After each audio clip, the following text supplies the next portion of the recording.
ورحمة الله وبركاته. حبايبي عاملين ايه؟ يا رب تكونوا بخير ان شاء الله. النهارده انا هعمل دقيقة بامية كده صغيرة، نص كيلو بامية. عندي طبعا الطماطم هصفيها ضربها وهصفيها، وعندي بصلاية بالملح والفلفل كده بقالها يجي نص ساعة وريحتها مفحفحة في الشقة كلها. وعندي عندي فرخية صغننة كده، وطبعا عندي حتت من السمين علشان تدي طعم حلو كده للبامية. نبتدي بقى، وعندي الثوم طبعا فرماه. نبتدي بقى ونقول بسم الله الرحمن الرحيم. هنا نزلنا بالبصلاية في السمنة،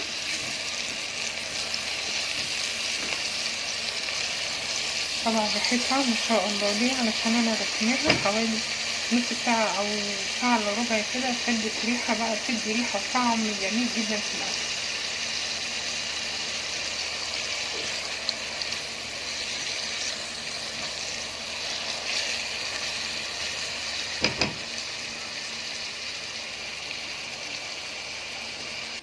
هنيجي بقى للفرخة بتاعتنا دي. انا حطيت كده البصلاية بالملح والفلفل مرتة يعني، طبعا زي ما احنا عارفين بندعكها جامد عشان الملح اللي فيها ده يدوب مع البصلاية كده.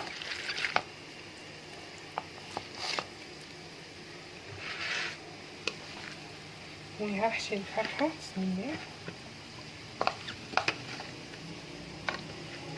طبعا تحت الجلد بقى وكله، والرقبة من جوه.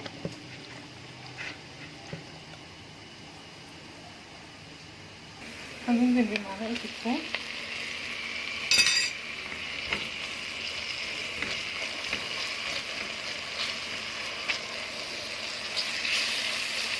وطبعا في معلقة ثوم نية بقى نحطها مع البامية لما نيجي نحطها في التركيبة بتاعتها، برضه بتديلها نقلة جميلة جدا.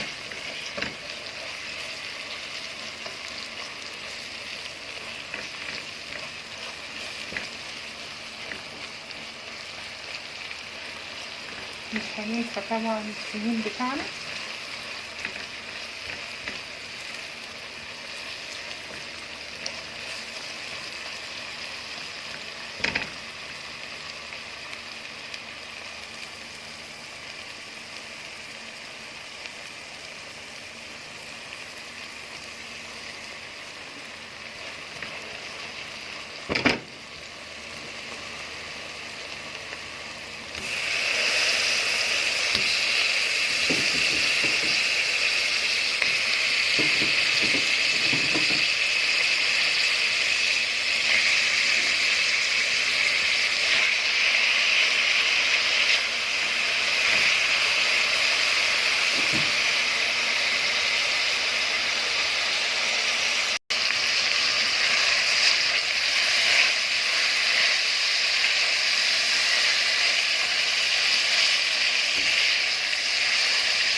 نزلت بعد ما حمرت بقى التقطيع بتاعتي كده مع الثوم والبصل، نزلت عليها بقى بالطماطم بعد ما صفيتها. طبعا هسيبها تتسبك خالص، واروح مزوده لها كوبايه ميه واحده تغلي غلوه، واروح نازل عليها بالباميه النيه بتاعتنا مع معلقه الثوم برضو.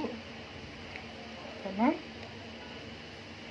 يبقى كده خلصنا احلى طاجن بطاطس او احلى دقيقة بامية، احلى دقيقة بامية.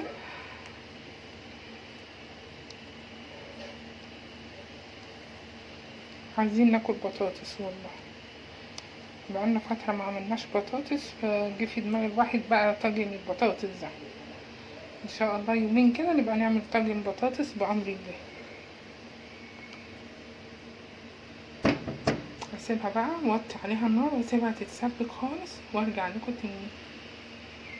واحدة بقى الفرخية بتاعتي بسم الله.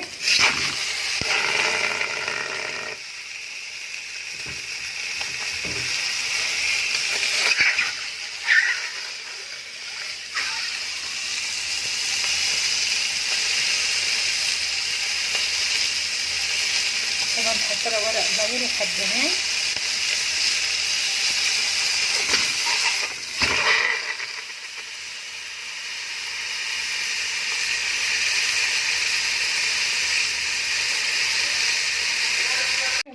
سبكت اهي زي ما احنا شايفين. هنزل بقى كوباية المية بسم الله.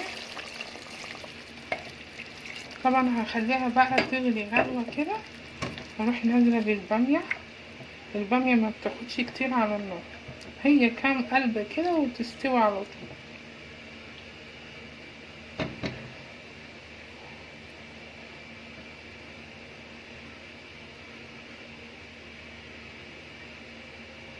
طبعا اتسبكت ورحت منزلة عليها البامية اهي، وطبعا فيها معلقة الثوم، حطيلها معلقة الثوم النية.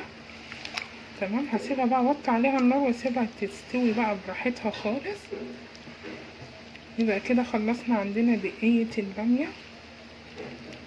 بس بعد ما اخلصها هاخدها احطها تحت الشواية علشان خاطر السمين ده ينزل الدهون على الوش كده ويبقى طعمها جامد.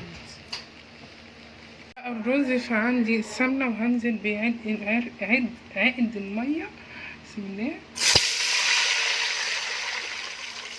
وهحط الملح بقى.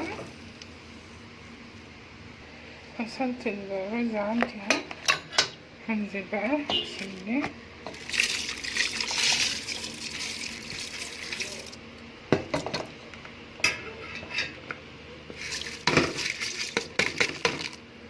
هقلبه بقى عشان الملح والسمنة.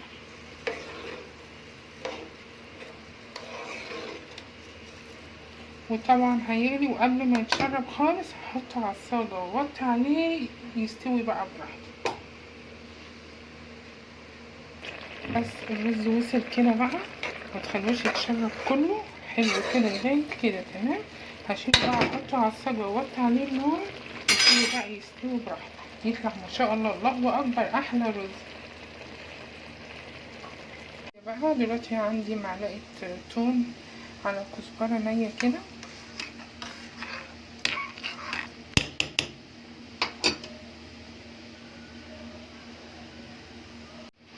هفور بقى الملوخية بتاعتي، مش هخليها تاخد غير غلوة واحدة، غلوة واحدة.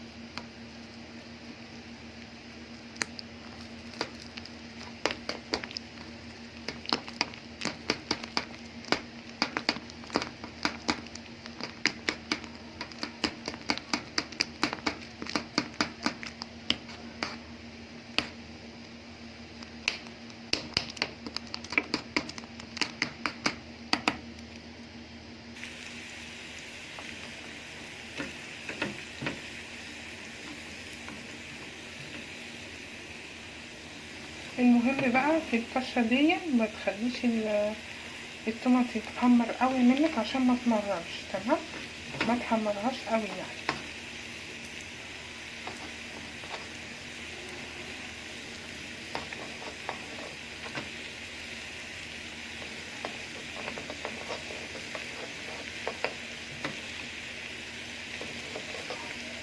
بس مالك ريحة بقى الطشة ما شاء الله روعة. ولسه لما تحط كمان على الملوخية. تعالوا بقى اتغدوا معانا.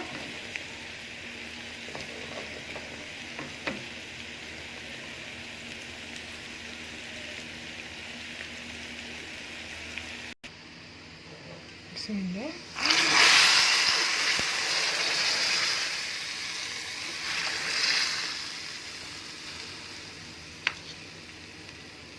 حبايبي كده خلصت البامية اهي، وحطيتها تحت الشواية وشلتها تاني. وطبعا عملت الملوخية،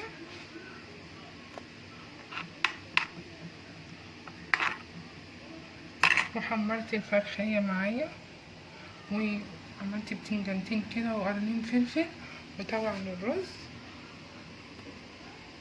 ما تنسونيش بقى في الكومنت واللايك والسبسكرايب، والسلام عليكم ورحمة الله وبركاته.